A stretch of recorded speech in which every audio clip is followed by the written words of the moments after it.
Welcome to Luca and Miguel. Enjoy the video. In this video, I will explain how to study chemistry for MHT CET.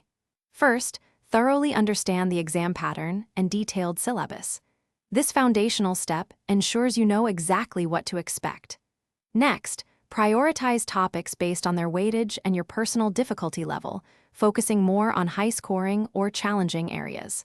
Finally, create a structured study timetable, allocating specific hours each day to chemistry for consistent progress and comprehensive coverage. To master chemistry, begin by focusing on fundamental concepts from your standard textbooks. A strong conceptual base is crucial for solving complex problems. Dedicate time daily to solving multiple-choice questions. Aim for at least 50 questions to build speed and accuracy. Additionally, regularly review previous year's MHT CET question papers. This practice helps you understand the question format and identify recurring themes, enhancing your problem-solving skills significantly. Effective revision is key to retaining information. Create concise, handwritten notes for each chapter. These serve as quick references during last-minute study sessions.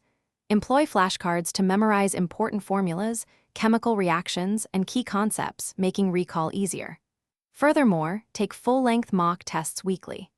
This practice simulates exam conditions, helps identify weak areas, and improves your time management, ensuring you are well prepared for the actual examination. Efficient time management is vital for success. Allocate specific time slots for each chemistry topic, ensuring balanced coverage across physical, organic, and inorganic sections.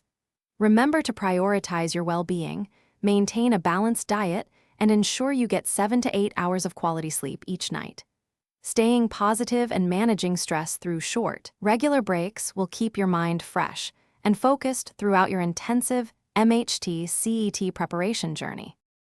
Thanks for watching and please subscribe. It's the best investment you'll ever make.